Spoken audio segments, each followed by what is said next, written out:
Hello, everyone. Hope you're all doing well. Good to be here. Hope you had a good evening or day, depending on wherever you are. And this lazy computer, not my computer, I guess the system, doesn't show me how many people are here, so I have to refresh.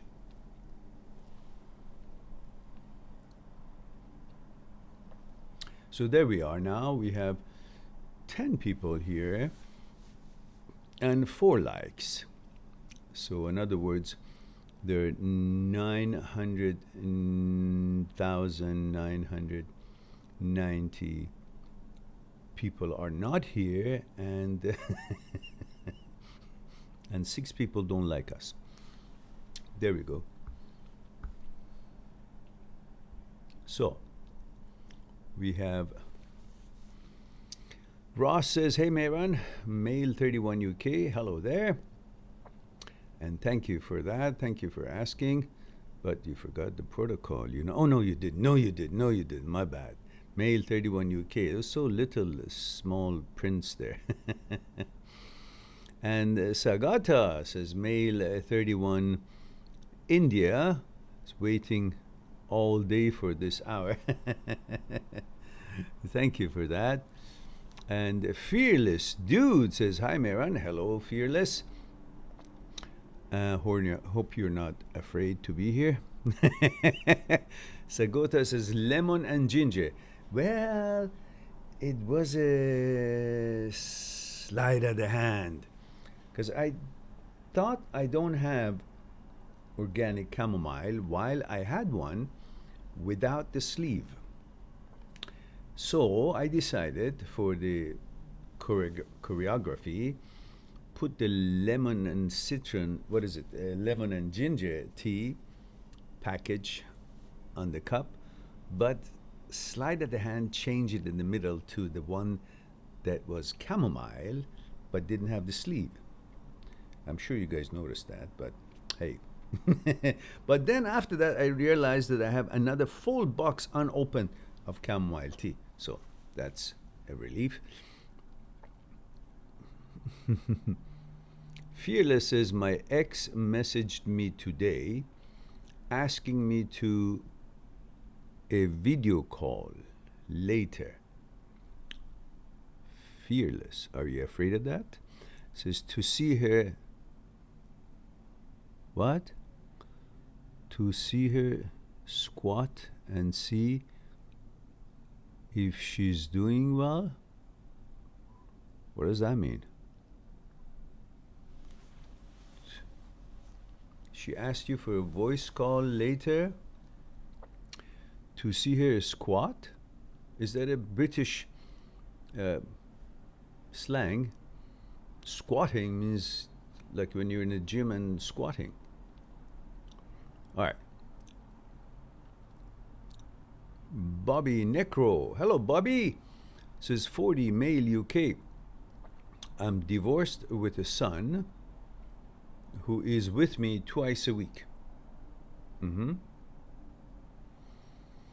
I met a new woman who is amazing, but I had to end it as she has a child too, but once more. Once more children? Okay. It's heartbreaking as I'm too scared to risk. Well, tell her that.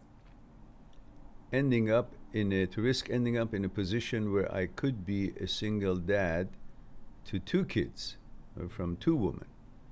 A very wise concern. It terrifies me. Yes. This is what it has come to these days. There are no certainty in marriages anymore. And to some men, women are at fault, and to some women, men are at fault for that situation. Therefore, the question would be,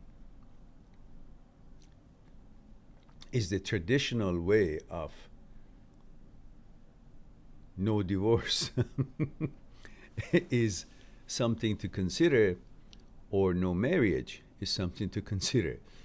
Because this has turned out to be a problem in life for people who mean well, are upstanding, decent, want to get married and have children, but then the other one, whoever that may be, the other side of the marriage, decides to leave for many reasons that we have discussed in many other videos, or no reason.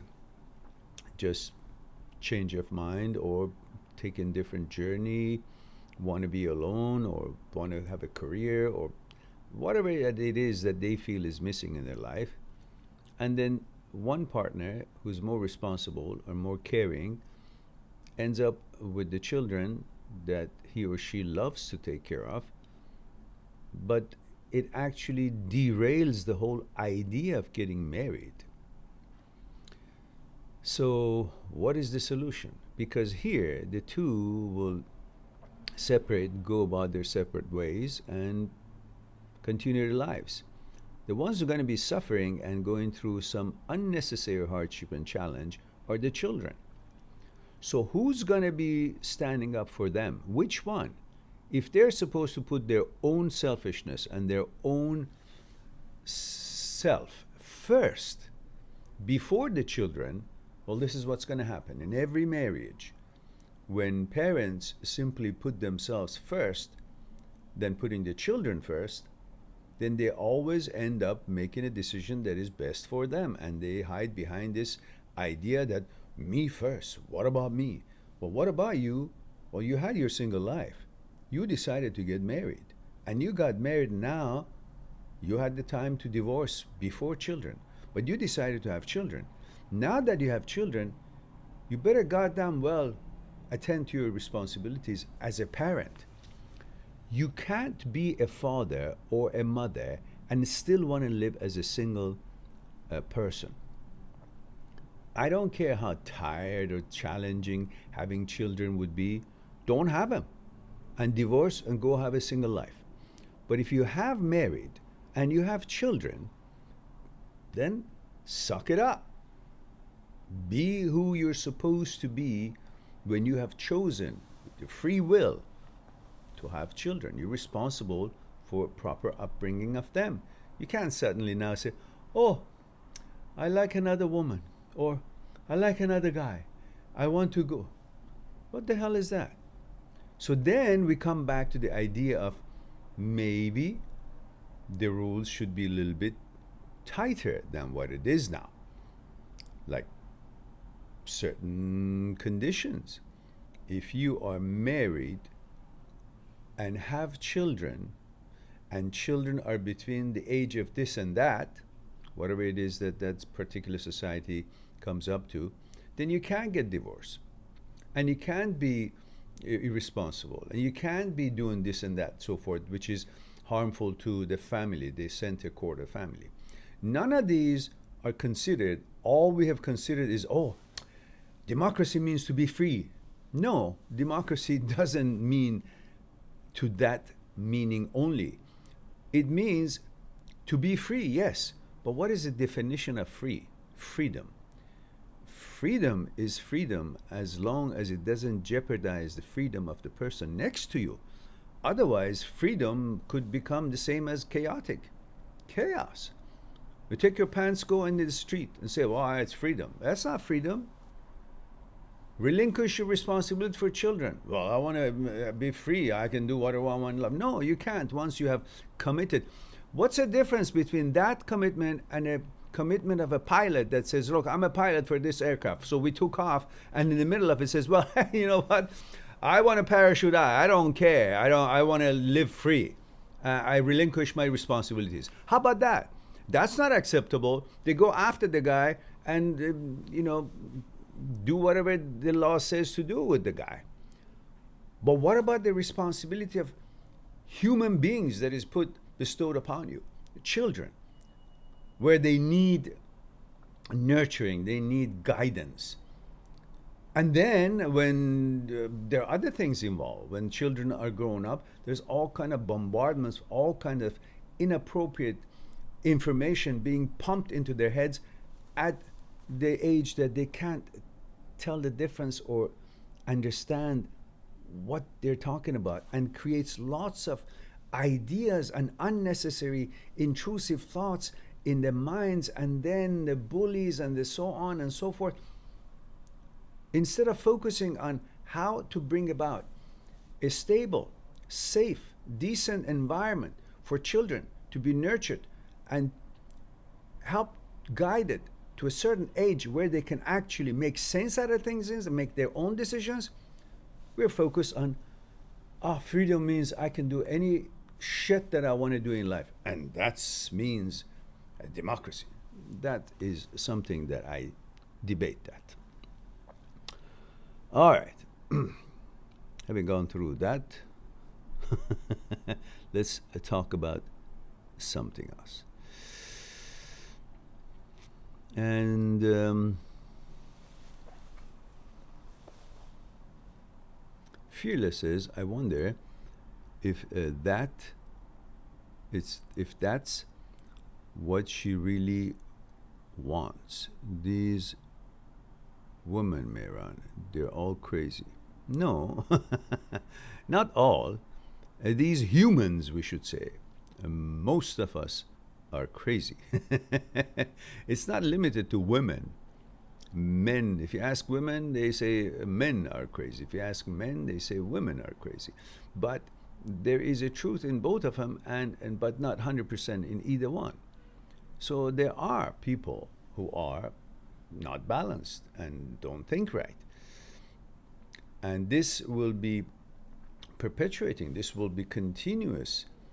If they're not raised well in a society that doesn't have proper understanding of what the responsibility of parents, individuals are towards children, then they grow up to become just like their parents, careless, and just like what the law allows. Today, it has become not the question of conscious anymore. It's a question of, does the law allow? Who is law? That if it says it's okay to take your pants off in the street, you say, well, the law allows. What happened to your own understanding, self-respect, your own principles, your own common sense? Is this good, what I'm doing for my children, for the society, for my partner, or not? What happened to the fairness and justice that each one of us are capable of practicing it? We're just waiting to see what law says. Who's making law? Bunch of other human beings. Where did they come from? From outer space? A deity? They're also another human being like us. So just because they have come to some kind of a agreement of some laws, that doesn't necessarily mean that law is correct in everything and every situation. You still got to exercise your own common sense.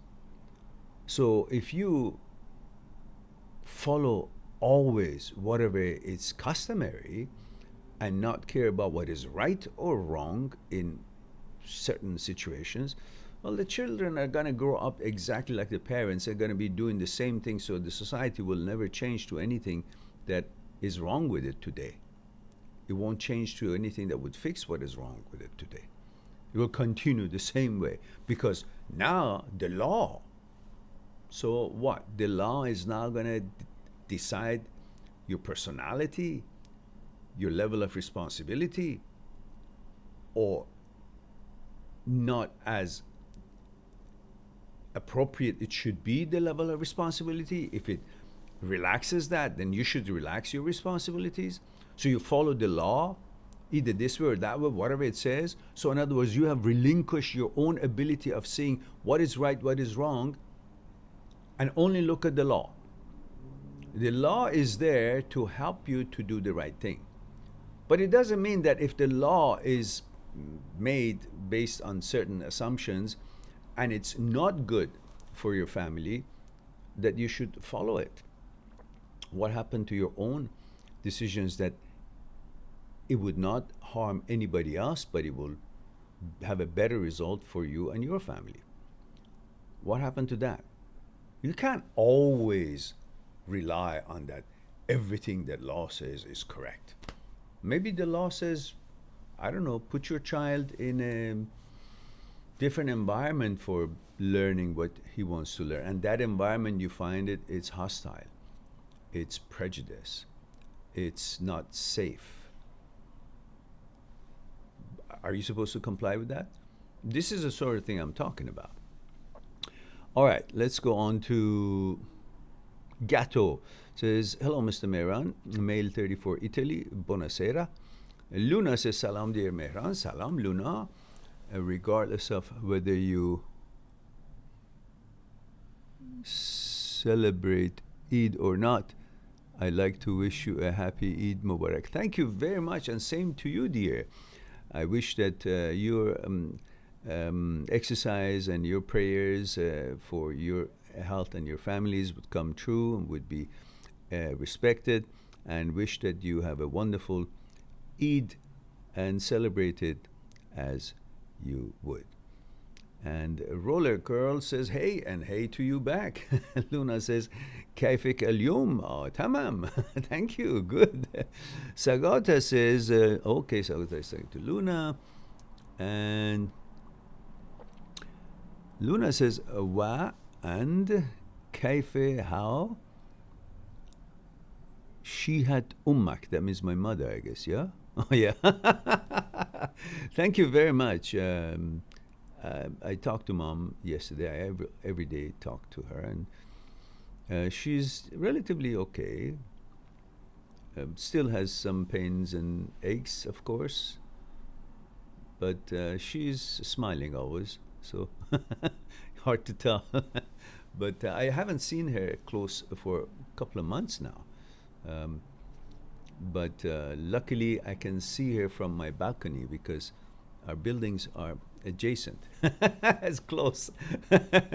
It's a complex with 3 high rises, and I can see my mom's window.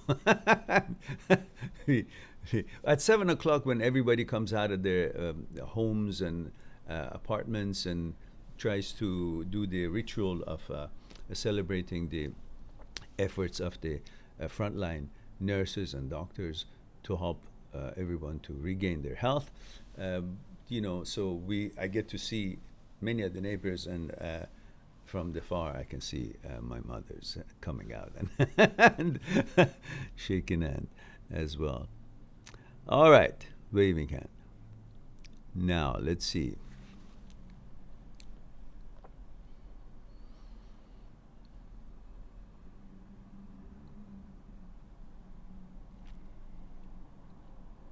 Oh, okay, we're gonna have a busy day. Lots of people here. Sagota says, let's all give us our likes before it's ready with his Tiwat. Oh, I see. Yeah, good. I don't know. This thing doesn't refresh. Let me refresh. It says 10 and 4, but I know there are more people here. Yeah, there are 20 and 11. Thank you. Are you kidding me? 9 people don't like us? What the heck, guys? Move those fragile fingers. All right, let's see who we have here. Who is next? Well, Mark says, hi, Mehran. Just listening on my nightbug. Hello, Mark. Okay, enjoy. Ross says, Mehran, male 31 UK, feel lost in my life. Okay. My ex, who I still love, is with someone else. Let me get this straight. So your criteria to love someone is when she doesn't want to be with you and she's with someone else, and you still would love this woman. And my question would be, why? Why? I mean, what's the reason? You have no backbone, or you have no respect for yourself, or you don't count, you don't deserve reciprocation, you don't deserve a healthy relationship? Do you have to, what? Why? Do you have to just admire someone when she is not for you. She has her own engagements and things to do, but you just think it's okay to give yourself to whoever as long as you like, but you can't have her or she's not interested in you, and that still keeps her qualified. Why is that? I think the problem is not that you love her or anything. Problem is that you don't have much self-respect for yourself, or you have no particular criteria, or somehow you think this would be acceptable to your inner self. And why is that? Why do you subject yourself to this kind of a mentality? That she's better than you, even though the food she's prepared is not for you, but you still give her the credit. Oh, she's such a good cook. Well, who cares? The food is not for you. So why you consider her as to be, wow, such a wonderful thing? So what does it have to do with you? I don't know if you understand what I'm trying to say. I hope you do. And love with someone else.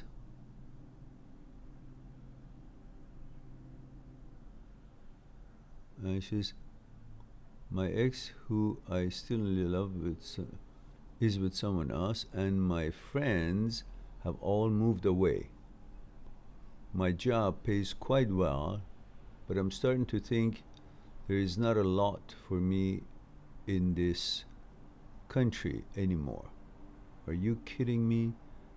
I can see the movement in the ugly stick big time. It's actually really violently moving just by hearing this. And bad memories. Should I move away? Could you bloody well remind me where you are in every... Oh, he has. Poor guy has. 31 UK. All right. No, no. Don't bloody well leave where you are because some woman's choice has been some other guy. I mean, that's no different than castrating yourself and actually cutting your balls, because that's really that move. That's all it means. The whole UK, in the whole UK, you think the whole country's goodness is about being with this woman, or her choices can change that. If that's the case, why is she not the queen to be the final say about the whole country? Is she that important, actually, that her choices, being with another guy now, makes you actually want to leave the country? If that's all it took for countries who are under attack to give away their whole country and,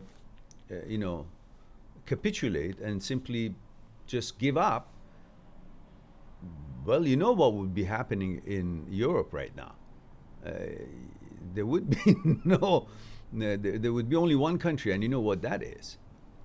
The fact that you guys have your freedom is because you resisted and you stood your ground and you showed that you have the right to be where you are, and nobody can take that away from you. It wasn't too long ago, you remember? And now you haven't learned from the history what makes one strong and be able to protect what belongs to him.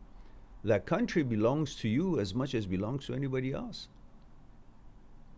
So that's it. That's all it takes for her to go lay with somebody else, and that's your cue to leave the country. Or those friends, how could they be friends if they have moved away? Are you saying to me they don't talk to you, or are you saying they've just moved to another city? Either way, your life is not dependent on how many friends are around you that they used to be. Things change. People have to move. People have to do things. People change their mind. People are changing their consciousness. They're no longer compatible to each other. They stop being friends. Many of these sort of things happen, but you are still you. And you can find that home that you want to build for yourself in anywhere that you are, and you happen to be here. This is your home. Why should you be leaving? That's it. So what you gonna do next time when you meet some girl and then that doesn't work out? You're gonna leave that country too? You're gonna leave that city too? So might as well be a gypsy. Get a backpack and just work. I don't know, as a whatever you want to do on the road. Get a job here for a few days and then go somewhere else, and then be always ready to go, because there's always going to be some relationship that might not work. Say, no worries, I got my backpack. Adios, amigos. That's how you want to live? Go ahead. Set the precedent. All right. But when you leave your home to leave the country, chuck your balls and throw it somewhere in the gutter, because you don't need it anymore. Roller Girl says, hi, Mehran, and almost 55. Okay. And Marshmallow says, I'm 18, female from Botswana. Hello, Marshmallow. Says, I fear getting into a relationship so much that it makes me feel like I don't want the boy I fancy anymore. But once they lose interest, I get devastated. What do I do? Well, just be a little bit brave. So what happens? You're afraid of the relationship doesn't work, right? So it doesn't. What happens? Most relationships in the world don't work anyhow. So it's normal for it not to work. It's not like, oh, fearful. That's how it is. Relationships don't work sometimes. Often. More than often. But that's okay. But while it's working, it's worth it. Because that's what life is. If you're waiting for some relationship to have this stamp on it that I will work forever, there's no such thing. You'll be waiting, and for the rest of your life, you'll never have a relationship. Be brave. Go into the relationship that is decent and seems that from where every angle you look seems good enough, and then you can't be responsible as long as you do your part. And if the other person doesn't do his part, you say, okay, bye-bye, adios. That's not working for me, before it gets too far. But there is never any guarantee. If you're looking for that guarantee, well, this human being has been looking for psychological security for thousands and thousands of years. It will never happen. It's an illusion. So if you're looking for that kind of a certainty, it's not there. But if you're looking for a decent amount of certainty, well, you can create it as much as you could. You try your best and you do your best. That's all you can expect. You can't be responsible for the other person's behavior or changes. So just open your eyes, make the best decision you can, and that's good enough. You're 18 right now. You're not making a decision for marriage. I don't know how the culture is there, but according to whatever it is normal for you guys there, if you see a guy is nice and you want to be in a relationship with the guy, well, if that's okay with you guys culturally, well, go for it. And if it doesn't work, then just don't get pregnant. Simple. Simple as that.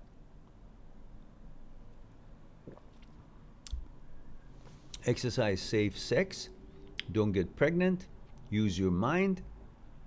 And that's it. Otherwise, there's no guarantee of any of these relationships. Mark, 36 UK. Hello, Mark. Roller Girl says, I liked and came back to here. Good. Thank you very much. And Mona says, hi from Washington. Which Washington? DC or state? Where Seattle is or where the capital is? Gatto from Italy says, today I feel sad because I have a sense of loss. All right? In my life first, I have lost many friends. Are they dead? Or you just simply, were you in a war or something? Or are you saying they're just not around anymore? They've moved on, or they're you guys are not, seeing each other much. Because if that's the case, and they're healthy and alive, well, I guess there's no problem. People move on. That's okay. And it says, then all my grandparents left one by one. That happens, It's called age. We come, we live, we get old, we go. I know it's hard for you, but you will do okay.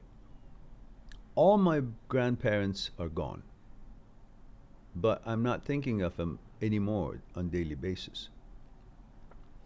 You'll get used to that because life has so many challenges and things that you got to focus on that you will find that it's good to think of them once in a while, but it's not detrimental to your life.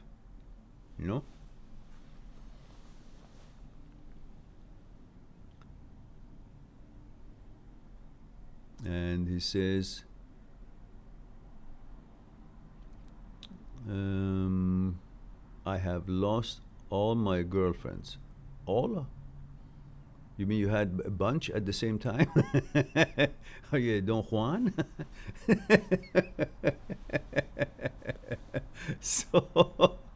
And he says, soon or later, I will lose my parents. Oh, you're on the negative roll, aren't you? Listen, if that's the case, you can go further and say, well, in about 1 billion years, maybe sun is not shining anymore.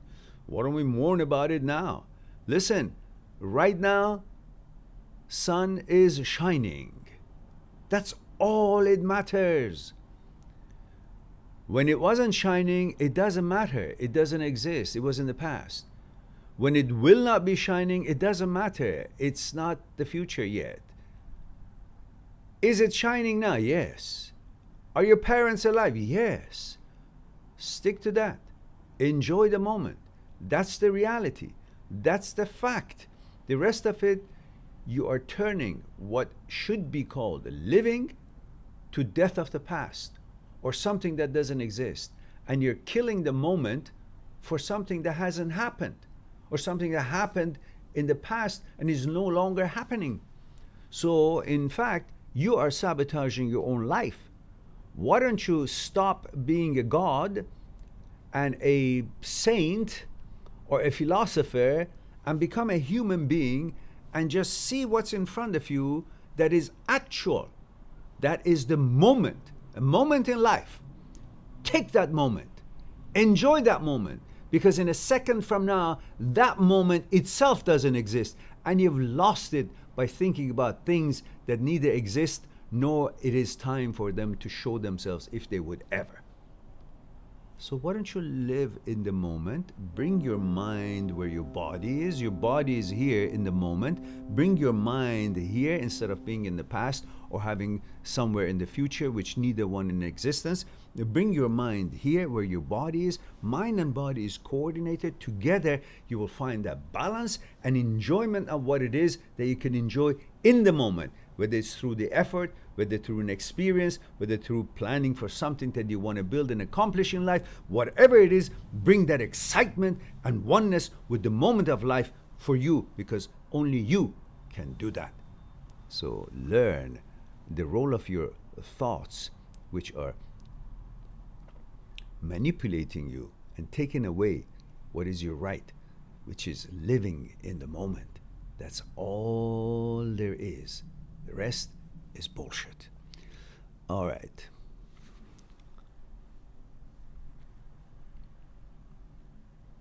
Fearless says, squat is an exercise. Oh, okay. Well, what, squatting with weight. But if you don't say anything, it could mean many other things, So I know a squat is an exercise. But when it's not used in the context, so call me on the video because to watch your squat. What? Why don't you say watch your workout? Then I would see the context. Otherwise, it wouldn't have the right connotation there. And Fearless says, I think my ex just wants me to show off, wants to show off her body to me. Yeah, all right. Say, listen, why is that for? I will do that when the coronavirus thing is not there, and then you can do it when I'm there in person. So maybe there would be some follow-up activities. Marshmallow says, I'm kind of glad we aren't that many. We can have you all to ourselves. Well, it's 20 of us now. We're getting up there. Thank you, Marshmallow, though. I appreciate that. I will share this with friends, though. Thank you. I appreciate that. We could use a boost here and there. And let me see if people have clicked on like or not. There was 20 with 11 likes, and this thing doesn't modify itself automatically. Ah, there we go. That's better. Oh, there are 29 of us here. We are hitting the record pretty soon. If we go over 35, we have hit record. So it's encouraging. So remember, we will have a meditation at the end. So don't run away, because that is the highlight of our evening or day, depending on where you are. And you will enjoy it. And hopefully you have watched that segment of how to do meditation live, so you won't have to explain the thought process of the meditation. The physical process of it, mechanical process of it, you will see as I'm doing it. But the thought process is where the meditation comes together. And I hope you've watched that already. So, let's see, where are we now? And we have Mark 36 UK and Mona Zabihian. That's a Persian name. Oh, that's the one I asked Washington. I said, where Washington? And Gato, we talked about that.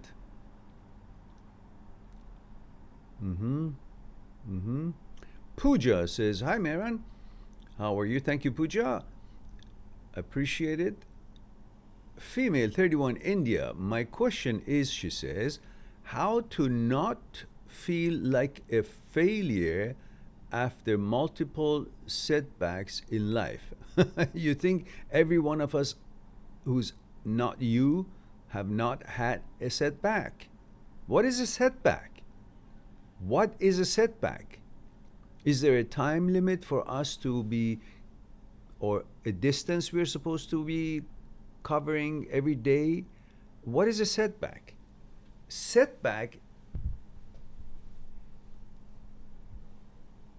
is a natural thing that we need in order to go forward. Listen, have you ever seen any arrow to travel further than a few feet or a meter if it hasn't been pulled back? So setback is actually winding up for a horrendous rush to advance. You have to go through life, and sometimes these will look like a failure or setback. But they're not failure. They're actually giving you time to recover, to modify, to rewind, and to be ready for another ferocious forward movement, motion. So that's part of the advancement. It's not setback, it's regrouping, it's learning, it's pondering, it's formulating, gauging, calibrating, pondering, getting ready for another attempt, more fine-tuned. Simple. It's a notion that this, it's like, you make a right turn and you make the, wrong turn and you go and it's a dead end. So did you not want it to be a dead end, that you would constantly go for another 100 miles and then find out, oh, that was a wrong turn?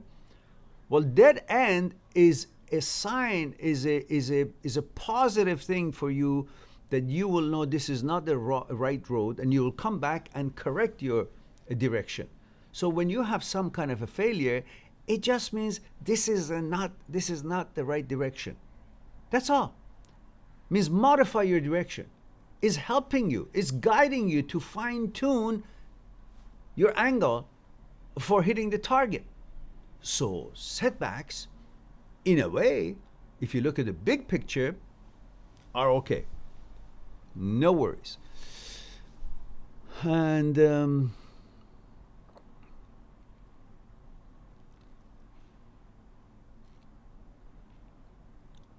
whenever I decide to do something in life, universe puts a huge roadblock in the path. Maybe you can't make a decision. The universe is making it for you and showing you that this is not a right path.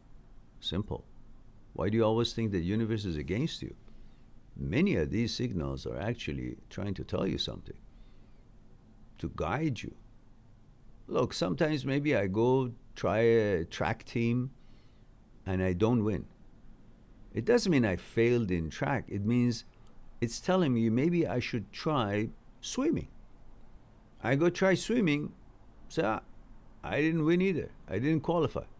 Maybe it's trying to tell me I should try tennis. I go try tennis, say, holy macaroni, I'm really good at this. I really like this. So would I ever get to be a good tennis player if I didn't fail in the track and the swimming? No, I would be puddling around, trying my best and never get anywhere, but be there. No. So sometimes many of these are correctional trajectory, and they're necessary. So don't take him as a failure, take him as a direction for you to fine-tune your approach, either in the same field or change the field. This is when I decide to make a new journey or path, the old failure haunts me. No. You can't be thinking about failure in swimming when you're playing tennis. You can't be thinking about the new swim meet by thinking about the old swim meet. You should be thinking about that now, the moment, because that's the only reality. The ones that you failed in do not exist. It's gone.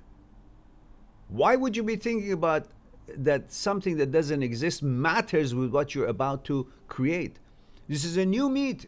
This is a new run. This is a new swim. This is a new competition. It's got nothing to do with the results of the one previously. You're not the same person. Your consciousness is not the same person. Your training is not the same. Your experience is not the same person. It's all different. So the whole thing should be treated as one and fresh. That's every time you do. What do? When you're in the tennis court, you do a service, it goes false.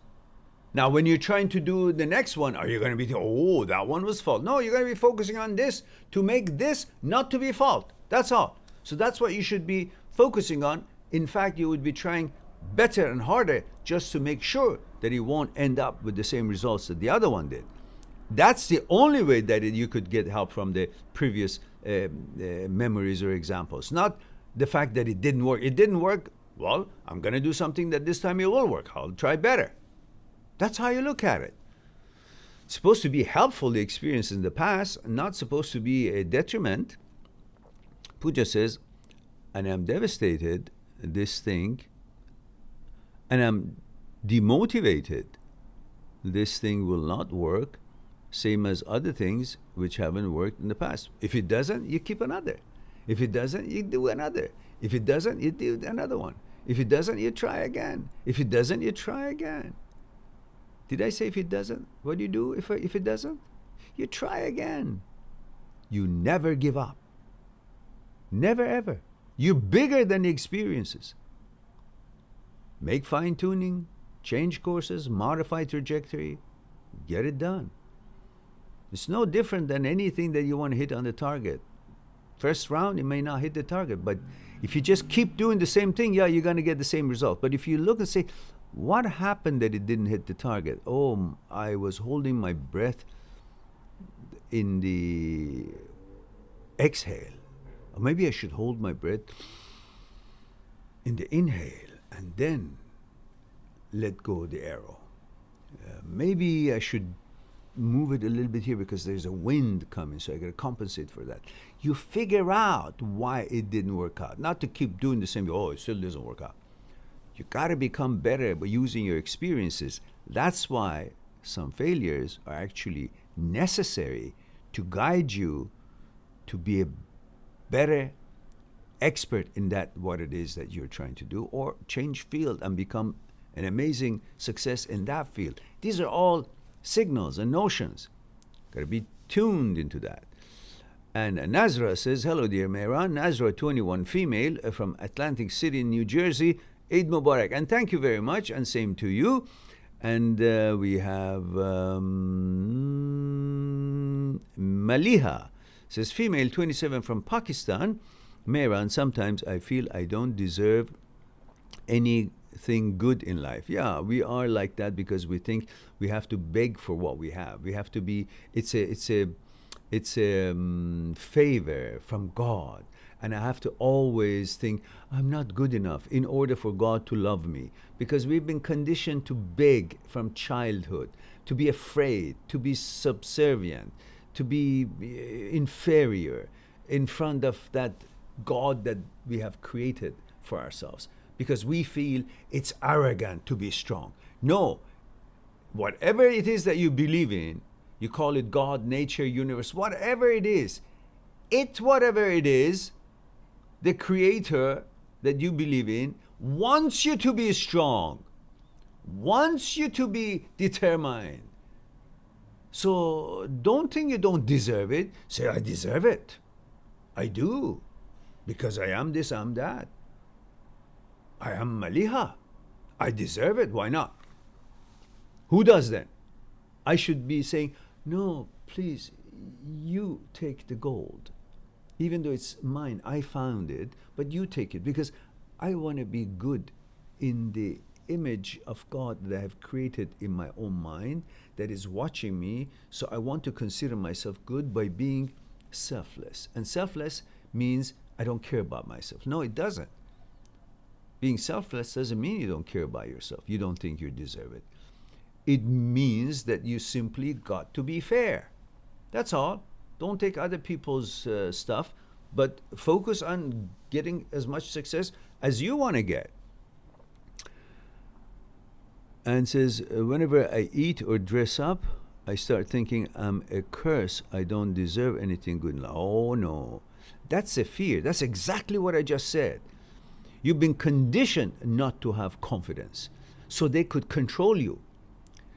And you have now brought that conditioning into your own personal thinking that you don't even deserve to be dressed up or look good or refreshed, go to nice places, have a nice dinner, have a nice meal, have nice things.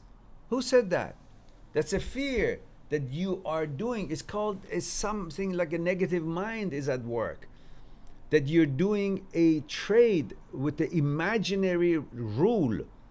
It's an OCD, just the same thing as you turn the lights up and down 100 times, or lock the door, or check the door, or check the stove 5 million times before you go out of the door, because you think, I gotta do that, I gotta make sure. So now, you also think that I gotta make sure that I'm good, and for that, I have to be humble, I have to have nothing, I have to be weak. No, you don't have to be weak.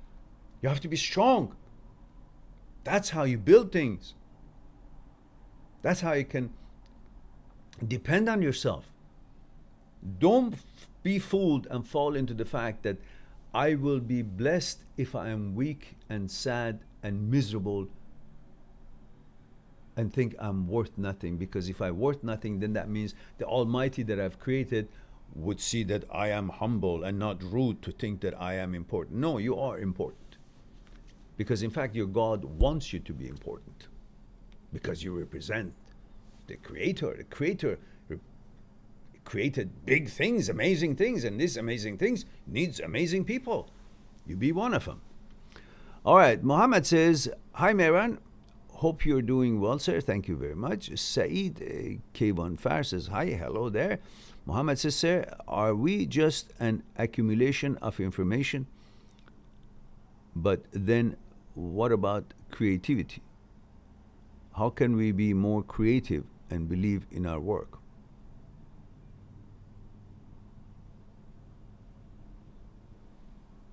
What's the relevance to this? Are we just accumulation of information? Well, put the information to work to whatever it is that interests you. But what about creativity? What about it? Be creative if you like. Create something. You take some of the information, some of them are garbage for what you want to do, some of them irrelevant to what you want to do, some of them are relevant. So learn from the ones that is relevant and use them and create whatever it is that you want to create.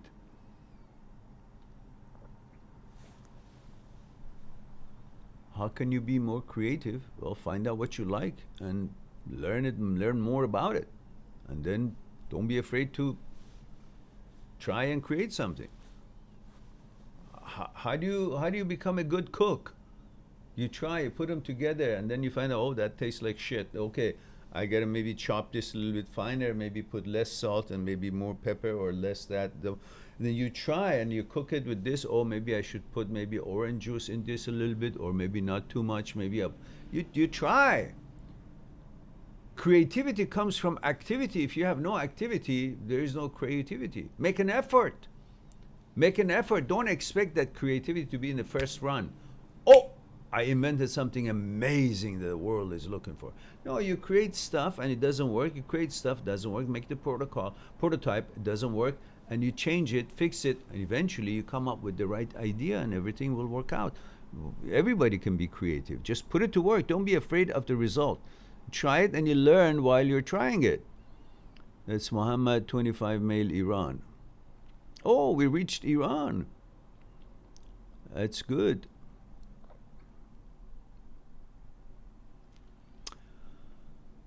After do USSF says, hey, I just started watching your videos after a breakup. Just want to say thank you for amazing work. You're quite welcome. Just make sure you subscribed and make sure you like the videos you watch. And please do share the videos that you like on your social media, or at least share this particular one that I'm asking you to share on your social media, because we need exposure, and in the sea of YouTube we are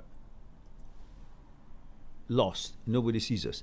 This is a 2-minute video that I just put up here, and this 2-minute video tells people that we have a live stream and what we cover in it, and it will help people to join us, and then perhaps, subscribe, and we get more exposure and expand, and eventually we can afford to have lots of subscribers, so we will get enough finances from the advertisements on the channel, and maybe I can put workshops around the world here and there, and share a lot more that I can share with you guys here. There's a lot more that I can bring to your attention, and have that maybe a weekend workshop somewhere that we could all enjoy a lot more than we can be covered here. So welcome to the channel. Nazra said, nowadays I don't see live stream notifications. I don't know why, but it's crazy. Nazra, you don't need to see the live talk notifications, because it's always at 1 p.m. Vancouver time and 8 p.m. Vancouver time. 1 and 8 Vancouver time. Every day we have 2 streaming, so most of you don't need a reminder. Just that this is the time. And Mahmoud says, hello sir, how are you doing? Mahmoud, where is the protocol? Gender, age, where are you tuning in from? Says, when I ignore my girlfriend and not give, Mahmoud, I need that age. I gotta know how old you are. I don't remember everyone, so I gotta know what the age is, what the appropriate way of speaking to you is, and what the gender is, and where you're tuning in from. So everybody, please have that protocol. M, that's male, or F, female, or whatever you signify your gender, then age, and then where you're tuning in from. Which country, which city. I'll get back to you after I have that, Mahmoud.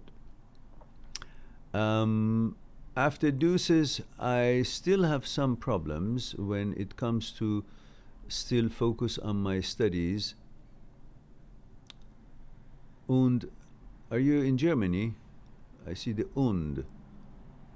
So, on cause of breakup, cause it was my decision and I regret it. Yeah, okay. Well, you've got all your questions answered in the videos. You just search for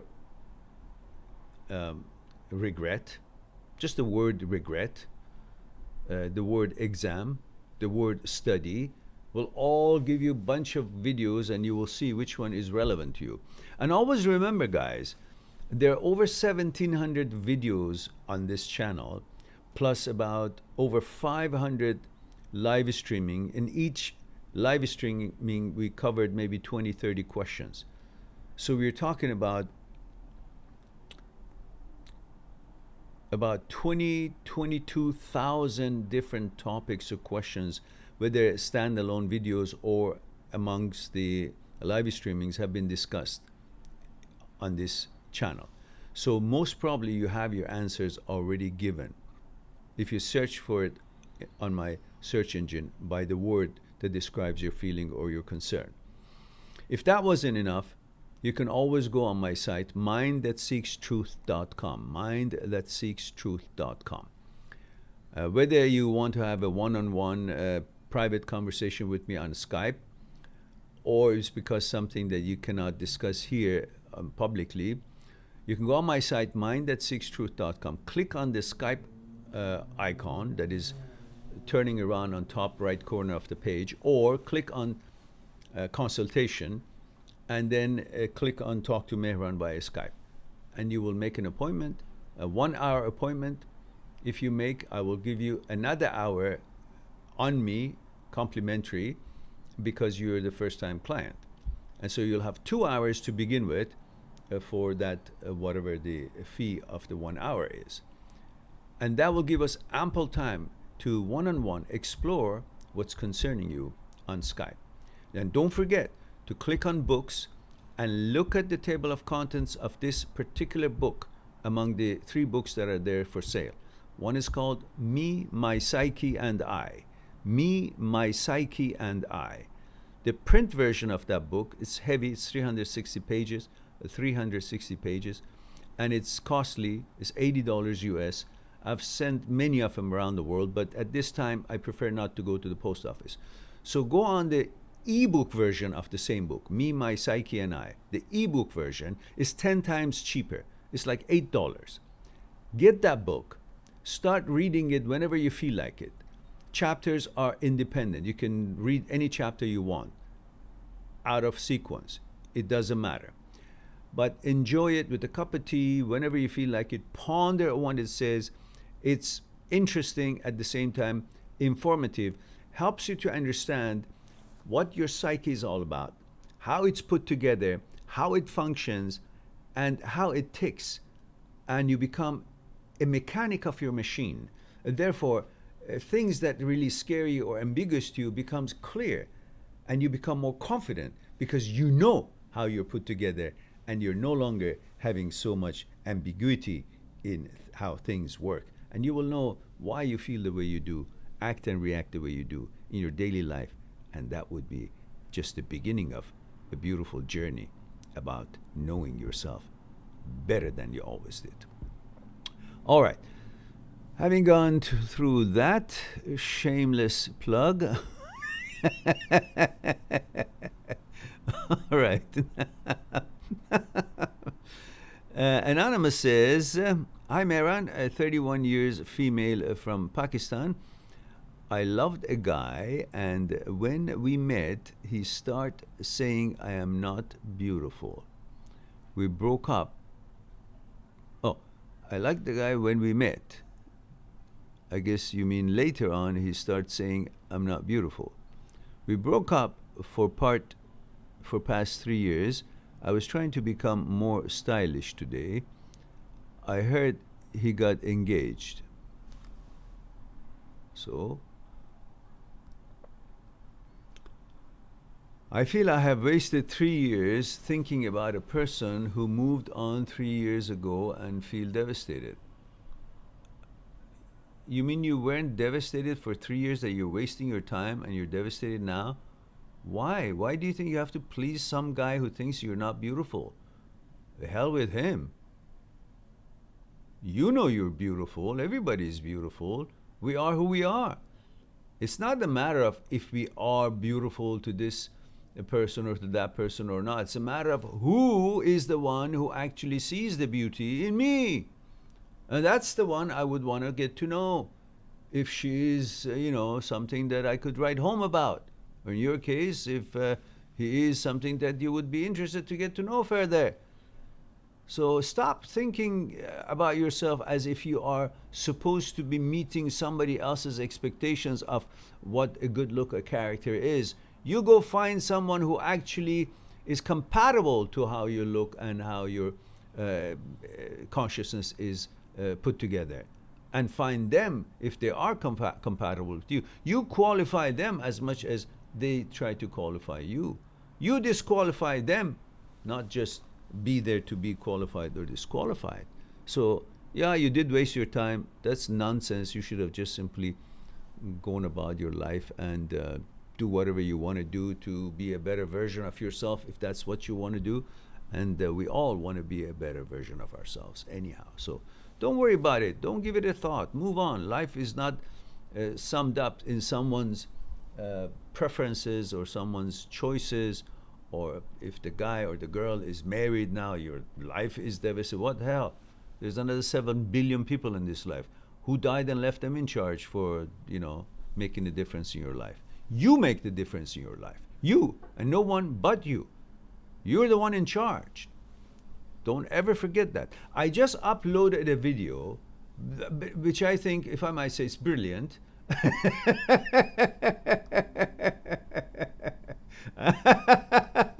And I really would like you guys to watch and ponder on this. Watch and ponder on this. I really mean, I want you guys to, bloody hell, I do these things for you guys to watch it. And I wonder why there's so little numbers actually watch these things. I guess it's too heavy for you guys. I don't know. What the hell? That's probably why the channel is not really got millions of subscribers, which it sure deserves. This is the video I want you guys watch. It's about 14-15 minutes, but it tells you things that you don't look at it that way. You should. And this is just a tip of the iceberg.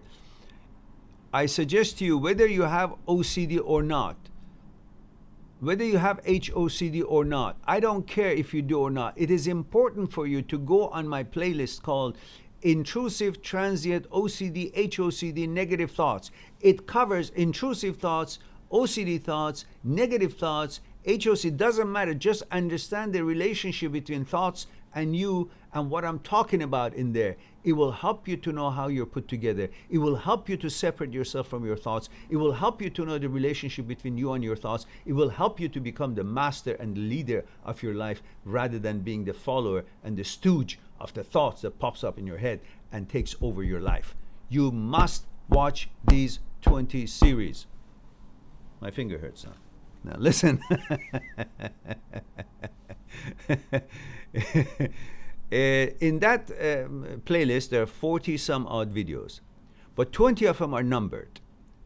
Video number 1, number 2, number 3, they're numbered. Look for those numbers. I want you to watch those numbered videos first, and you may not need to watch any of the other ones. But this one that I just put the link on, I want you to watch this, and I want you to go to that playlist, Intrusive, Transient, OCD, HOCD, Negative Thoughts, and watch the videos that are numbered from number 1 to number 20. They're wordy, they're long, but I'm telling you, they're interesting. You will learn things that you never thought you should know. And by knowing it, you will become free of thought, and get the freedom of mind. That's what's at stake. There's also another video, perhaps I want to encourage you to see that one as well. That is called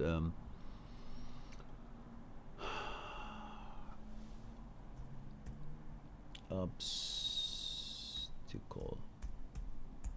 I think it's called the biggest obstacle of life.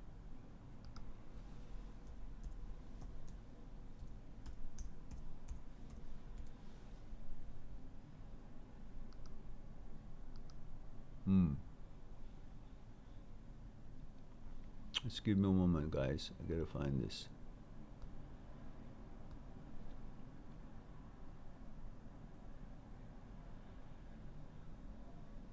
The video that it says how to control your emotions is very, very good. You gotta watch that. And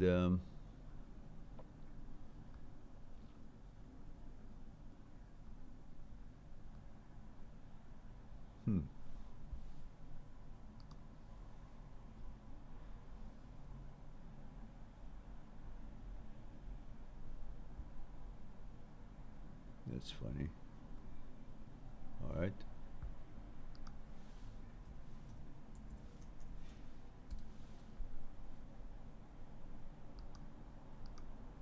There we go. We got it. All right. This is what I also want you to watch. Very important for you guys to watch these things. All right. There we go. Let's get back to our rule here.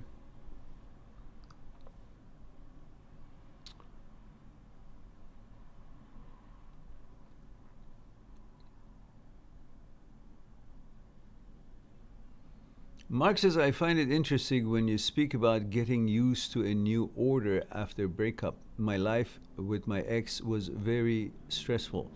She had a lot of mental issues, debt, a son with autism, and she couldn't drive. I had no free time for myself because she needed constant attention and taken care of. The relationship wasn't fun for me, and I question why I miss it. The order. That was giving your mind order. You seem to wake up to a certain purpose. As painful and uncomfortable it was, it had given you a routine in life where you would find your mind could settle and find relaxation. While it was chaotic, but it would find an order. Because as you know, mind is not like the limbs of your body where you find security for them when you know where they are. Your hand is safe, you know where it is, your legs, your eyes, your ears, they're all here. And they find security and they're safe environment. But the mind is not looking for a physical location to find its security there. Until you read that chapter in the book, it talks about mind needs a home, and then that's a different story. But by default, mind finds its security, unlike the physical parts of your body, mind finds its security in the order of life, in the routine of life. And since whether that routine was pleasurable or not, that was where the mind would find itself to feel secure, in the order of things. And that's what you had. When the breakup comes in, the order is broken up because you're not doing the mechanical processes, the stuff that you were doing for her or in your daily life, and which had created the order through those things that you were doing, the routine and the rhythm, and the mind would find its security in that routine, in that order. And now that is broken up, and so the mind is like a gypsy, is looking around, where do I hang my hat? And that's what you're feeling. It's not the actual relationship, because as you said, obviously was stressful and difficult, but nevertheless, it was a routine, like a person in a war prison. Even though it's not a place that he wants to be, after a few years, when they release him, he doesn't know what to do. Where do I go? Things had order. Certain time I would sleep, certain time I would wake up, food would come, exercise would come, I had to do this, to do that, stand on guard and all that. So that was its habit, its routine. That habit is broken, that routine is broken, that order is broken. The mind doesn't find its security through the order of things, because there is no order, and then you feel confused, and then you think, where do I get it? You go into the memory. When you go into memory, all that routine still exists because it's recorded there. And when you're in there, your mind doesn't understand what's actuality, what's virtuality. So the mind in the memory finds that relaxation and security through finding the memory of the order that exists in the memory. So then he hangs his hat and it feels good. That's why you keep going into memory. But while you're there, she's there. And you think that you miss her. You don't miss her. You miss the order. And part of the order was because she was there and all the chores and the things that you were doing for her.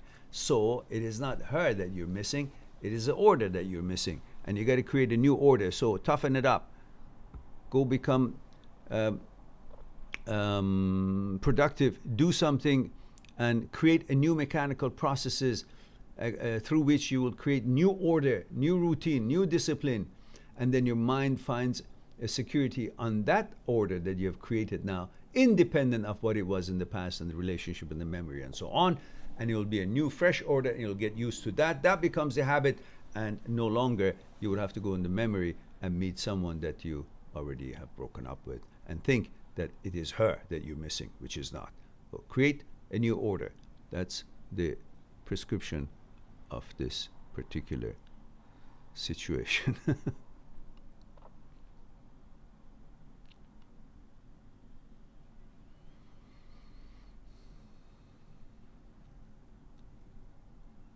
So, and he continues, says, my life is stress-free now, and I have time for my goals and money in the bank. I think I entertained this relationship because it gave me a purpose. There we go. But it was running me and ruining me and undoing all the hard work I put into myself after my divorce 4 years ago. Well, yeah, you sure went after a hard choice that you should probably, now you can see it. And he says, yeah, thank you, GNO, you're talking to GNO. Okay, Mark, GN is talking, okay, all right. Dawn says, hello, lovely, hope you're well. Thank you, dear, glad to see you here. And we have JN says, Mehran, to who do you recommend buying all of your 3 bundle books? I think because you are 29 now, you should talk about it. Well, the bundle books, you can buy them really cheap, all 3 of them together. If you buy them on Amazon, it will be something like $50 or $60. But if you buy it from my site, it's $18, I think. I'm not sure. It's very nominal. My prices are set for any currency to be affordable. But one of them is about the breakup, the breakup pain handbook. That's about 600 pages. It's pretty heavy. It's $105 or $108 US, and then shipping is included. But most of that you can find on the videos up to 2015, videos that was made up to 2015. But then there's another book that it is good for everybody. And that's Me, My Psyche, and I. I highly recommend that book. Bloody hell, it's only $8 or so. Get that book. And if you had any problem with the link, that link doesn't open or is broken or whatever, depending on what equipment, what computer you're using, don't panic. Just send me an email and I will send you the 3 version of the book that you purchased, Mobi, EPUB, and PDF file. Same book, same pages, everything, in 3 version via return email, which will be perfectly, you've done it before, perfectly safe and perfectly good. It comes to you for sure. There's no link needed. Just click on it and it opens. But sometimes the link in the site may not work because of different systems or whatever. So don't worry. Send me an email and I will send it to you right away. And the other book is called Transient Thoughts and Me. Transient Thoughts and Me. Transient Thoughts and Me is a book that I wrote before I incorporate OCD, HOCD into detail in it. But it's talking about the intrusive thoughts, transient thoughts, all kinds of thoughts that comes to your mind, and where do they come from, why are they there, how to manage them, how to understand them in simple terms. That book is about less than 200 pages, and it's something like, I don't know, $5.99, $6.99, something like that. So depending on what your needs are, you can get either one or all three. It's up to you. But for the ones who are really suffering from OCD or HOCD, you can go to my playlist, Intrusive Thoughts, Transient Thoughts, Intrusive, Transient, OCD, HOCD, Negative Thoughts playlist. In there you have 40 some odd videos pertaining to this topic, but 20 of them are marked, numbered. Watch those 20. You'll get to know a lot about your thoughts, relationship between your mind, how powerful the brain is, and if you train it well, it will do you wonder, like the video number 7. It shows you some amazing stuff that you've never seen anywhere. 59 seconds excerpt of my seminar I did at the local university a few years back. In there, out of the 50 minutes, I've taken 59 seconds of it and show you something amazing, that when you focus and learn how to train and use the power of mind, you can do amazing things. And yet, if you don't, it can take you into the gutters. That's why it's important to understand the role of your thoughts and the brain and you, the relationship between the two, and understand how it functions and how it malfunctions. It is explained to you in the video number 11. Why intrusive thoughts even get a chance to show up, it is explained to you in video number 8. How you can stop the images and thoughts, in most cases, it is explained to you in video number 15. Why we take thoughts so seriously, intrusive thoughts or thoughts, video number 1. All these videos have things, and then I have a video that is going to drive you nuts. It's 1 hour and 22 minutes. It's wordy, but it tells you how you can tell if your mind is functioning well or it's malfunctioning, and how to be sure and understand that you're above your thoughts and that you should not fall for your thoughts. And these are interesting discussions that I don't think you can find them anywhere. I have spent my life on discovering more and more about this inward analytical way of understanding the glitches and the problems and the powers of our mind. Through my studies and research and training in university, in martial arts and meditation, and heavy emphasis on understanding the relationship between mind and body, relationship between power of the nature and ours, the nature's energy and ours, and understand the coordination of mind and body. And then further research through my life about my own experiences and the glitches, and learning them, figuring it out, because I had that kind of a brain that it was weird enough to find solution to things that look like there is no solution to it. And then further in life, I researched heavily on scholars of 100, 200 years ago. And many of these famous people right now that they drum up their thing and sell their books and whatever they say, they have learned it from these masters in the past, but they don't say anything about it. But I do. Mr. Jiddu Krishnamurti, his discussions with the psychologists around the world, which would gather around him, along with quantum physics professors, who would gather around him from all across the world, come to him, sit down and discuss matters of mind. Watching his lectures, interviews, discussions for thousands and thousands of hours, walking alongside the beach here in West Vancouver, pondering late at night, 2, 3 o'clock in the morning when it's all quiet, analyzing what I heard, what I watched. I've never read his books, but I've watched thousands of hours of his discussions with psychologists, with quantum physics professors, with university scholars interviewed, and all these other lectures he's done. And then I pondered. I didn't listen to them. I pondered inwardly. What does it mean? How does it work?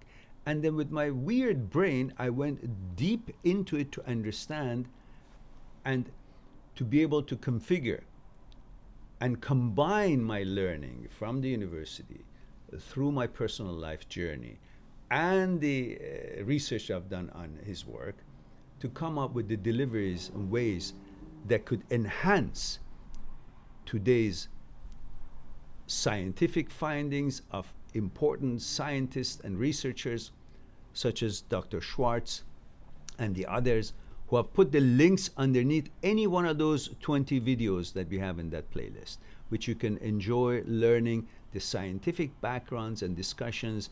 That it's most important one for me is Dr. Schwartz's work that you're not the brain.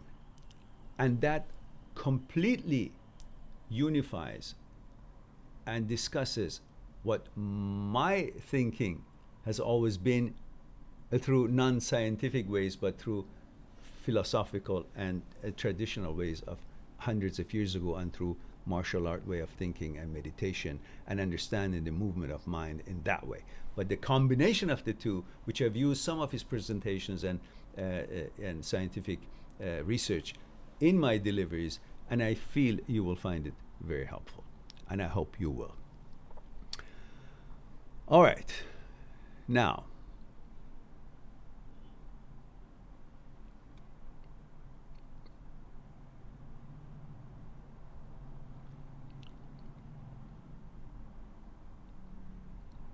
Jay Kuzi says, your videos have helped me very, very much. Thank you, Mehran. John, 43 years old, London, Ontario. Delighted to hear that, Jay. Just bloody hell, don't forget about me, guys. I need your help. I need to be promoted. This channel needs to be promoted. So the link of the live streamings that I've put down here for you, please share it on social media.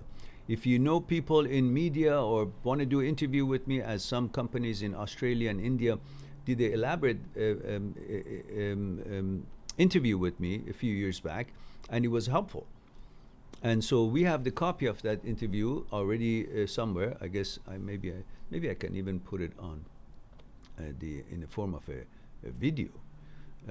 Just put the text on it. But anyhow, it's available, and I can use that promotion if they would like to know what this channel does and what we are talking about here. If you want to recommend this channel, my work, to people who have important talk shows or they're influential, that helps again. So we can reach more people and help more people in the way that they're not being helped today. And this channel is always free, so it's got enough resources to help everyone. So please, do take a moment and give this channel a help. I'd certainly appreciate it. Chinmay says, I'm a simple man. All right. I see Mehran sir live. I like. All right. Thank you. And Pooja says, wow, that was the best piece of advice I needed in life currently. Thank you so much, Mehran. I will listen to it again and again. Thanks. You're quite welcome. My pleasure. Maliha says, thank you, sir, for your kind reply. My pleasure. Bobby Necro says, after my divorce, I got a mortgage on a small house for me and my son. I now see this could be a problem for getting into a serious relationship in the future, as I fear losing what I have built since a traumatic divorce where I lost everything. No, you talk to your lawyer, and perhaps you can put that house in trust for your son and only him, but you will be the trust holder, you will be the executor, so you will be the power of attorney. And in that way, she cannot take that away. I don't think so, if things don't go right. So talk to your lawyer and figure that out. That's not a problem. And I'm proud of you that you could do that for you and your son, and stick to that and protect what belongs to you. And, that's the way it goes, because there's no certainty on that. So you have to take care of what belongs to you and him, your little one. Sagata says, okay, Sagata's talking to somebody else. And Mahmoud says, male 17 from the Netherlands. All right. So we go back to Mahmoud, male 17 from Netherlands.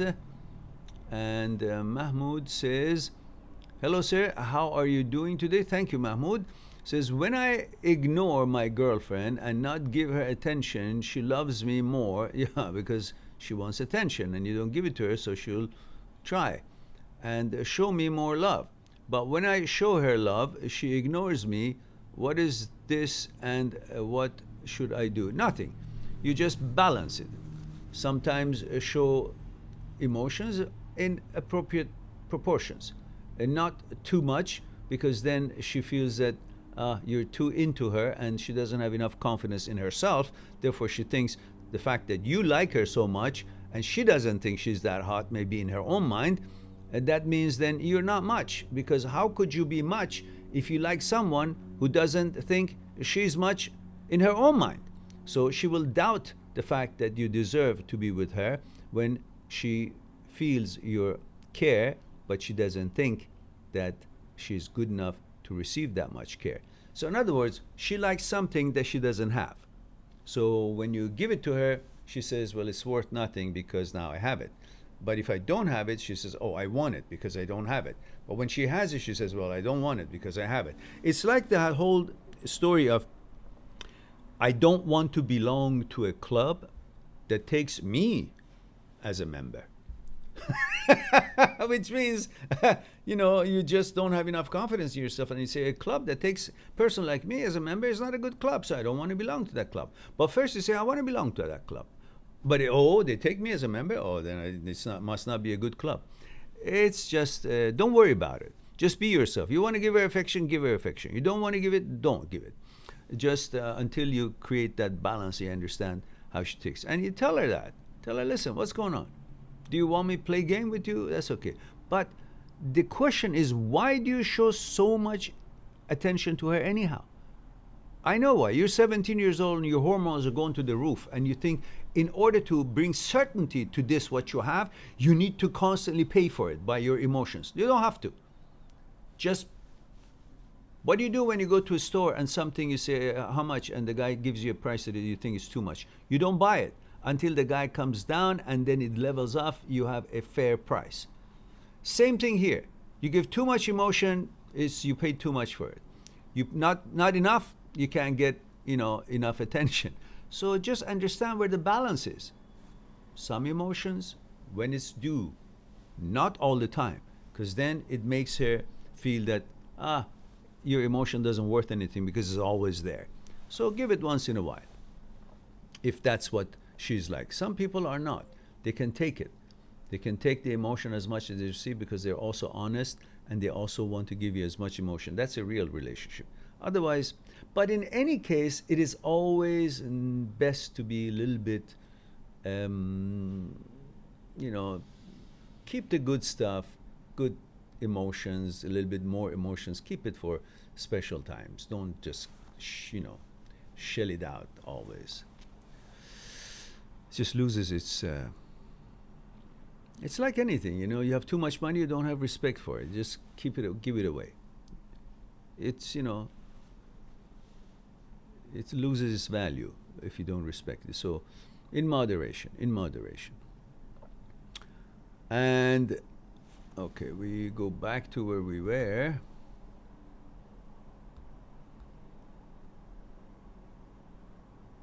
Nikki says, hi, Mehran. Hope you're having a wonderful day. Hello, Nikki. Thank you very much for that. Let me refresh and see how many people we have and how many people we have increased or lost, because this thing doesn't refresh itself. All right. So we have 19.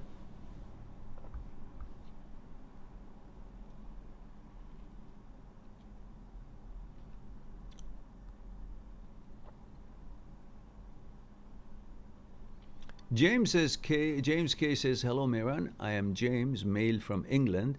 My girlfriend broke up with me at the beginning of the lockdown. We both work at the same job. I will return to work in a few weeks, and I'm wondering how to approach the situation. There is no special how. Just do your job. And you see her, say, hi, how are you? That's it. Don't smooch. Don't try to figure out what happened. Why did you break up? No, nothing. Shit, nothing. Move on. At least, if not in your heart, just move on. Uh, Pretend you're moving on. Just move on. Don't give a shit. You're there to do your job. Focus on your job. Be good at your job. And live your life. The world goes on. You can see that her breakup did not stop the pandemic, and her being with you did not stop the pandemic. So she's irrelevant to the big picture of the world. So you have your life in your hand, and you can command it any way, which way you wish. And it's not dependent on her, your happiness. You can be happy and strong and build your life and enjoy as you see fit. So go on and don't become dependent on someone's whims or wishes and why she does this or does not that. Obviously, she's found somebody else. And that doesn't matter to you at all, because it just simply means a lack of commitment. And the one who has the lack of commitment or interest is not qualified to be with you. I don't care if she cries gold, she's still not qualified if she doesn't want to be with you. When I say cry gold, I mean if her hair is made out of gold. That's what I'm trying to say. So in other words, it doesn't matter who she is, how beautiful she is, or whatever she is, whatever she's not. What matters is that if she's not for you, if she's not paying the attention to you, she's irrelevant to you. And you should simply move on and not make a fuss about it. You don't have to approach the situation. There's no situation. You're a free man. She broke up with you. She lost. You didn't.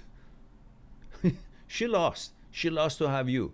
But you just found that she's not qualified because she doesn't want to be with you. Therefore, you're free to go and find somebody else. And look, lots of people are going to be looking for new relationships after the pandemic is kind of, cities reopened. And you got lots of good chances coming up. So don't worry about it. Let her be where she is. And you just continue focusing on your job. That's why you're there, to do your job. Marshmallow says that accepting uncertainty get easier as time passes.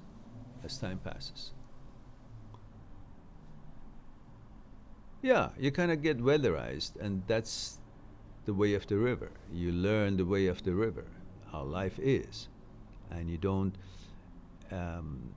be under the illusion that you're living in an absolute universe. You're living in a relative world. Everything is possible in it, and things go up and down, and things change, but don't expect that this would be a precise world as far as the relationships or proper behavior of the others are concerned, fairness and all that. Depends where you are and what situation you're in. So understand that's part of the characteristics of this life, so you won't be disappointed so easily. And Sagota says, male 31, India. Thank you for that. Feeling sleepy, sir. Says, okay, time to wish you okay. All right, good night, dear. And thanks for helping me develop my understanding. My pleasure. I'm glad that you could join us. Have a nice sleep. I know it's late in India. And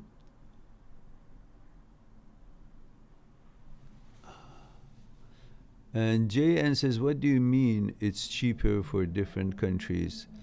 I see it as cheaper compared to the print version. Print version is like $80 US, but ebook version is like, I don't know, $7.99, $8.99, something like that. Depends on which book it is. But I meant I put a price that it would not be expensive in any currency. In other words, $8.99, which is the highest priced book, which is the bigger one, is cheap in any country, any currency. It's not expensive price. That's what I meant. Luna says, you missed my message, Mehran. Did I now? Did I? I don't think so. I'm sure I didn't. No, I didn't. I did not. Maybe it was when I did miss it, but then I caught it. And so, Mahmoud says, He is 16, male from the Netherlands. I'm sorry. Says, okay, this one is for my friend. Mahmoud says he's 16, male from the Netherlands. His girlfriend broke up with him from nowhere. He's crying next to me right now. The question is, what should he do right now? To understand that at this age, you will cry for any girl that is your girlfriend and leaves you or changes her mind. But the fact is, this is not abnormal.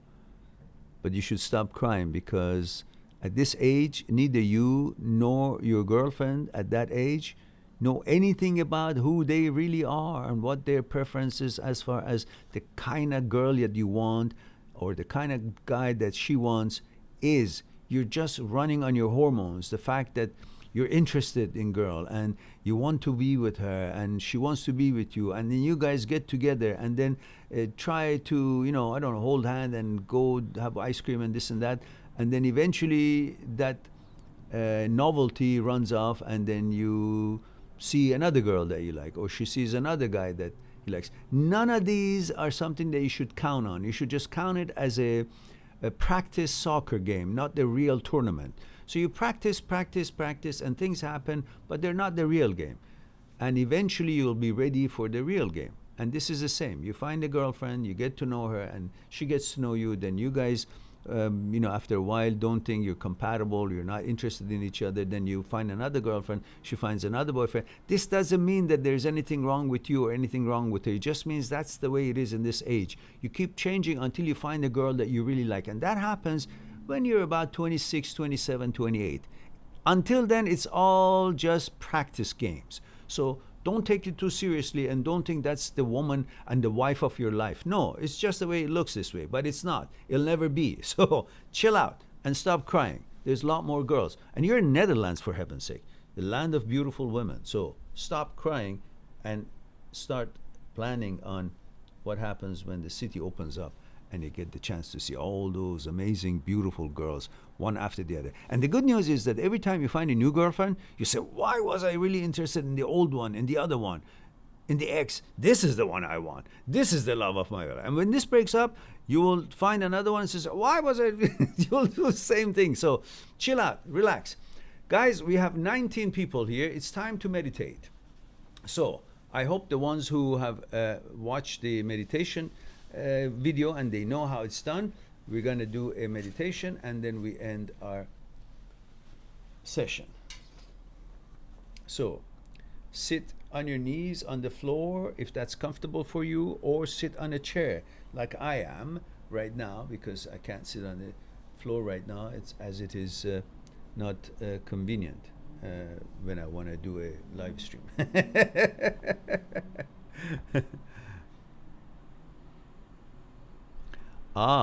Luna says, Dear Mehran, I was saying thank you for your warm and kind wishes. Oh, I missed that one, did I?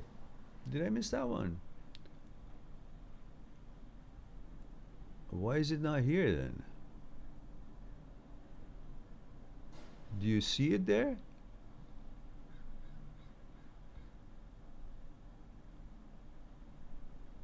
Luna, I don't see it there. You know what? Perhaps because I refreshed and that part is no longer here.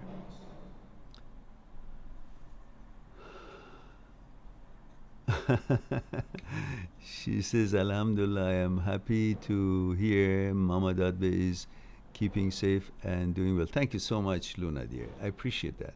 Thank you for the love. Thank you for the kindness and the kind words and attention. I appreciate it. So now, guys, let's go to our meditation, and I hope that you guys have had a chance to look at that meditation video. If you haven't, do it for the next time so I don't have to explain it. So again, sit on the chair if you like, and have your feet on the ground or somewhere on the chair so it's not dangling, or sit on your knees on the floor if that's comfortable for you, and maybe some soft cushion underneath so you'll be comfortable. But because we're breathing exercise, you don't want to cross leg, because that's not going to give you the good position for the exhale and inhale. So small back straight, shoulders down, bring your hands up, and let them fall in your thighs. Wherever they fall, that's where they stay. So we start with the small breathing meditation, and then we go to the long one, which you all know have a thought process. So I'm just not going to repeat the thought process because I trust every one of you have been here before. If you haven't, just look at me, do a couple, and then we start together. So here it goes. The small ones would be you close your eyes, you breathing through your nose, and you feel the air entering your nose. You imagine, you see it flowing through your nose, and you accompany the breath coming through your nose into your system. And then when you exhale, whether it's through your nose or through your mouth, you accompany the exhale. You see the flow of the air. You imagine the movement of the air outwardly and extending, exhaling, and you be with the breath. So that's what but you breath normally, in, out, just as you do right now, but with the thought process of focusing on the breath. This is how it looks like.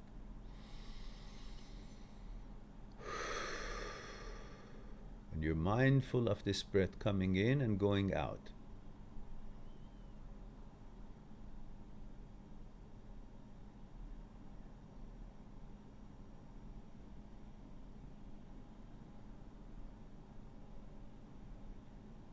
So close your eyes and breathe normally and focus on the flow of the air through your nostril.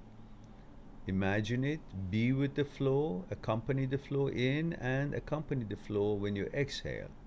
So your thought and mechanical breathing is all together.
Now prepare to do the long breathing. So when I hit the blocks of wood together, with that, hearing that, you breathe in strong, fill your lungs, and you exhale. So when I hit it, you do the breathing quickly and then start gently exhale. It looks like this.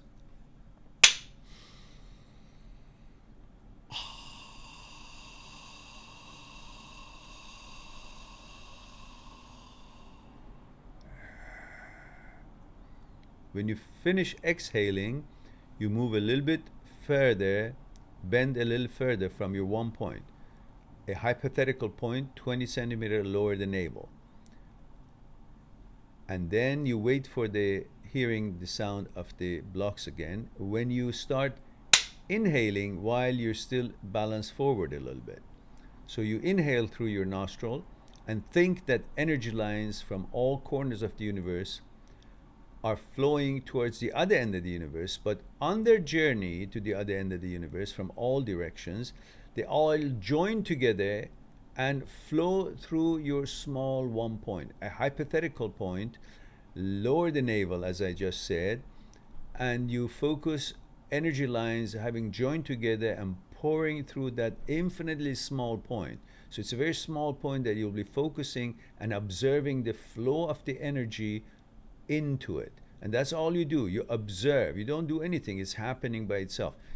You observe the flow of the energy at the entrance of that one point. You don't have to follow it through. You just see it entering, pouring in.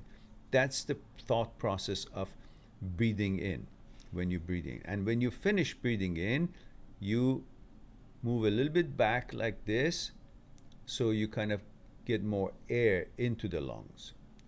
And then you wait there till I hit the blocks again, and then you exhale. So right now you breathe in.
When you exhale, you're thinking that the energy lines, having gone through the one point, now from all corner of universe this has happened, so now they're picking up when they're exiting from the one point in all directions. And like a flower, they're expanding towards the ends of the universe, boundless boundaries of their universe in all directions. They're expanding outwardly from the one point to the ends of the universe in all directions, and your thought process goes with that exhaling.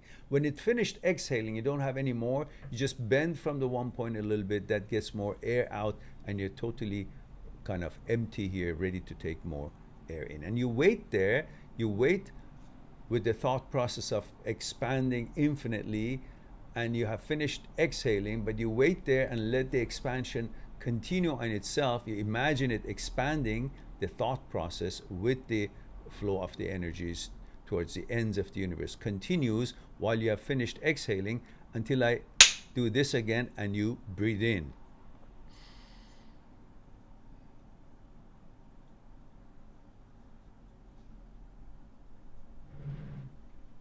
Exhale.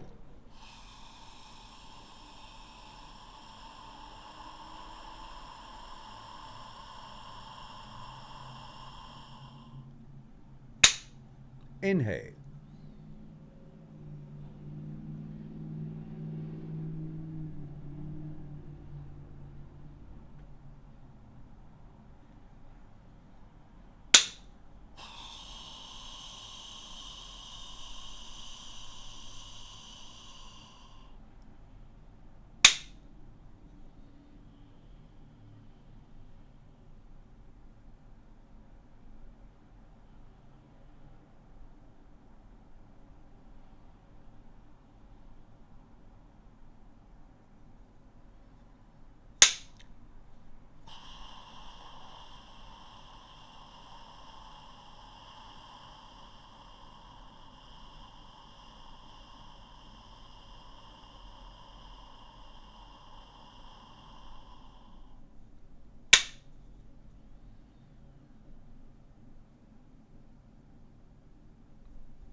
Breathe normally, keep your eyes closed.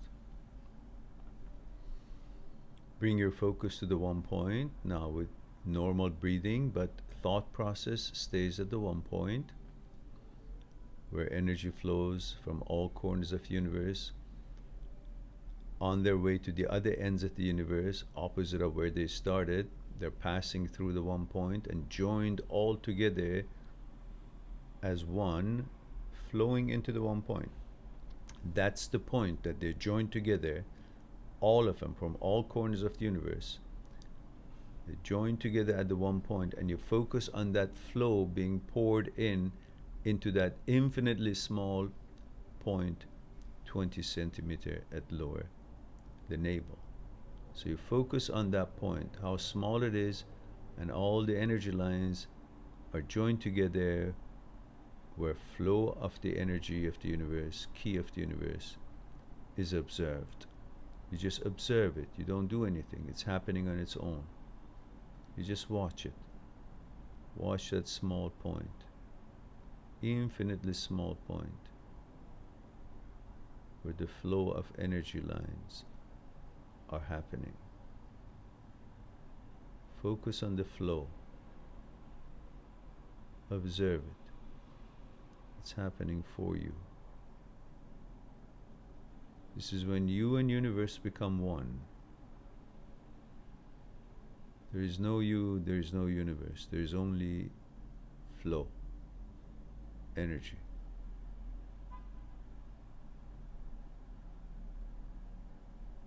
Focus on the flow into that infinitely small point. Observe the flow.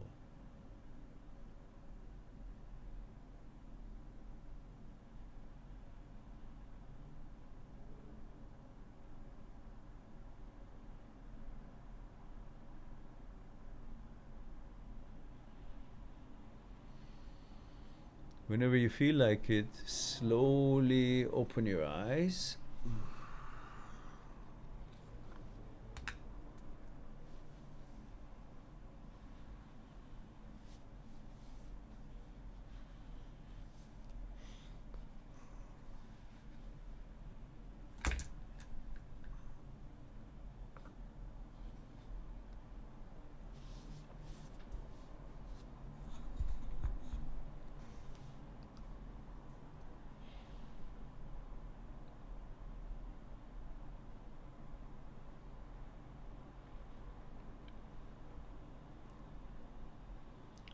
All right.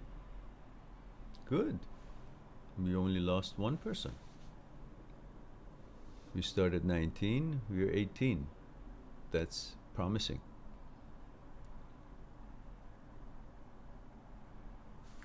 All right. So if there are no questions at this point, we have answered all the questions. We've done our meditation. I hope you enjoyed as much as I did.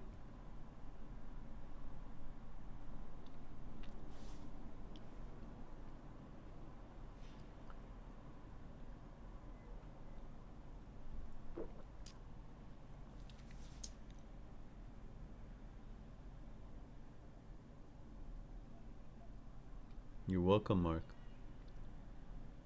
You're quite welcome.